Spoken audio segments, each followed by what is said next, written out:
Hi guys, let's feed my cat, and this is what they ate. Sometimes if they don't like the food, so I'm gonna feed them kasi they don't like the food. Okay, so here's my cat's food bowl. I'm gonna wash it first. Just rinse it with water and yeah. Ming! Come here. Ming! So here's the brand. This is the Goodest, and I'm gonna feed my one cat only because my little cat already ate. Ayan. And marami din nakain. And this is flavor na meaty mackerel. Actually, it doesn't smell good, pero feeling ko kasi gusto lang pusa ako. Teka lang. Ito kasi hindi siya nakain ng rice. Yung bago kong cat, kumakain na ng rice. So, yun ang advantage. Kaso ito kasi, nasanay siya sa cat food since in-spoiled na. Medyo ganun na nga. Pero hindi naman siya super spoiled. Pero, ayaw niya ng rice. And guys, hindi ito maalat. So, less sodium siya. And marami pa tong laman sa loob actually. Teka lang. Do not eat it yet. Nope.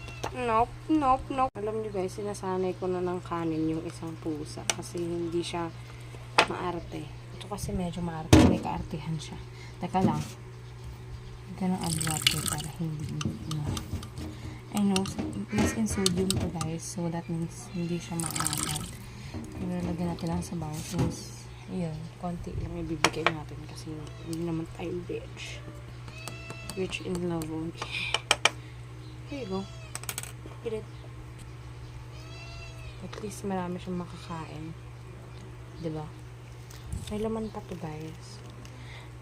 3 meal ang ginagawa ko. Sometimes I gave some sa maliit na pusa. But today, kumain na kasi yung maliit na pusa. Kaya ito na malaki. Ito kasi mas maarte. Hindi siya nakain ng, tingnan nyo, ang arte-arte. Wait lang, I'm gonna add some more. Okay? Ayan. Hindi. Ayan naman. Masarap. See? Ayaw niya? Ayaw niya ng sabaw. Okay. Need kong itira yung sabaw para sa maliit na pusa. Kasi sayang. Wait. I'm gonna sit. I'm gonna feed you. Okay? Ito pa kasi kumakain. Hindi naman kasi sila pinapakain. Well, maarte kasi ito sobra. Pababa ko konti para hindi mainom siya. Kasi baka ma-dehydrate siya. Ay, ayoko naman. Ayan, umiinom siya a little by little.